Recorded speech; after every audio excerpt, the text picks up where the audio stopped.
Folks, we're all hypocrites from time to time, whether it's major or minor hypocrisy, it's unavoidable. But there's a difference between accidental hypocrisy and the level and type of hypocrisy on the left. These fools like to tell anyone that will listen how they're going to leave if this happens or if that happens, and they rarely do us the favor of actually leaving. Well, just as they used to like to brag about putting lists of conservatives together, here's a list of leftists who said they would leave and unfortunately are still here.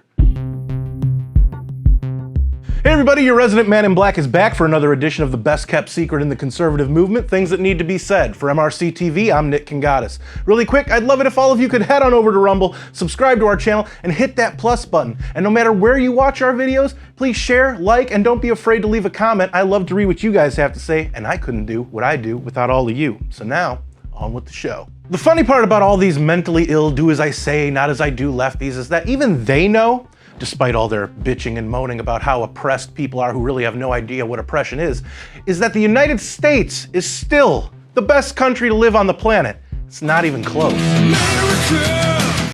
Yeah! It's almost as if they're trying to get used to the way that they'd be allowed to communicate if they were in a more favorable to them communist country. And don't get it twisted, when a lefty nowadays says progressive or democracy, what they really mean is communism. And I'm not being hyperbolic at all when I say that. Anyway, let's take a look at some of the biggest culprits, starting with the most recent big name, blue checkmark idiots, who are given way more importance than any of them are actually worth. Let's start with Jabba the Hutt. I mean Michael Moore, this perpetual moron that other morons have given credence to over the years, contradicted himself in one singular sentence on Independence Day. Quote, "I refuse to live in a country threatened by white supremacy, and I'm not leaving, so we've got a problem." Unquote.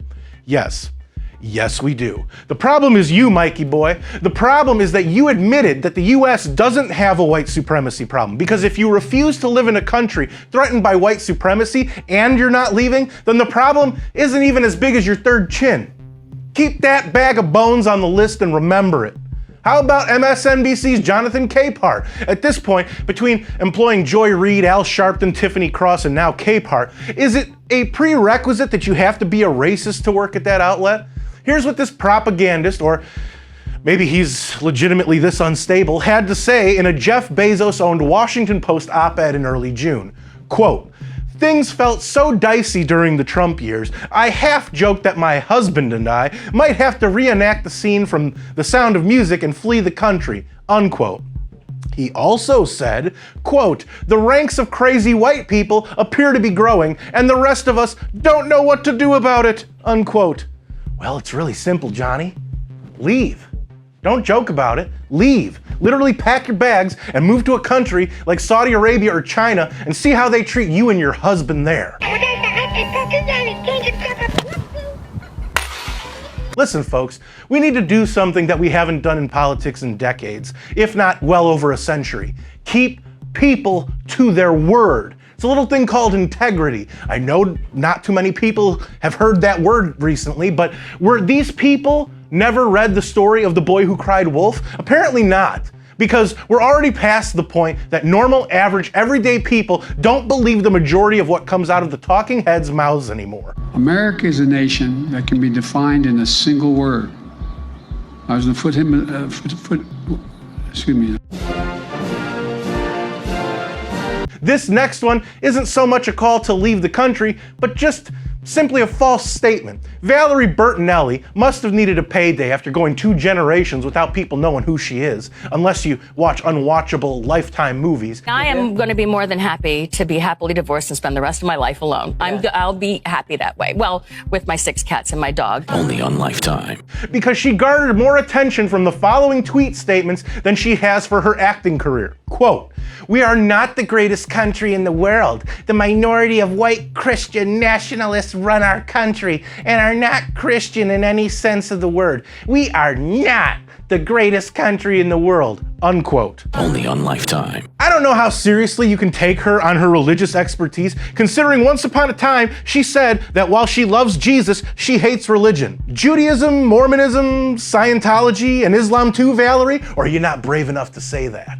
Oh, and since she doubled down on the denigrating the country that gave her everything since she was a child, maybe her time in the US is up. Maybe she should leave. Oh God, no. Only on Lifetime. Another funny thing is that some of us that would like to move within the United States often can't do so because of finances. And the people that always say they want to leave can more than afford to do so, but never do.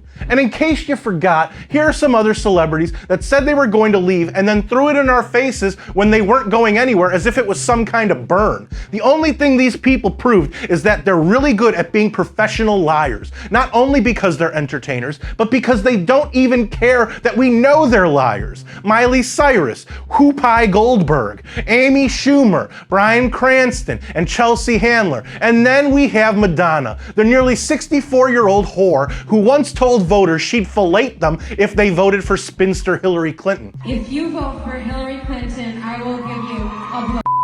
Okay?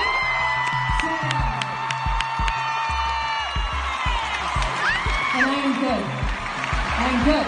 And as far as I'm concerned, folks, these people can leave. I have a hashtag I occasionally use. Hashtag deport all communists. And sure, I use it for levity now and then, but that doesn't mean I don't mean it. Seriously, for a country that's so awful, they sure don't have any problems telling people to illegally enter it. And on a side note, in case you were wondering about our border, since practically no one gives a crap about it anymore, the castrati at the United Nations just did a migration report and declared that the US-Mexico border is the most dangerous in the world.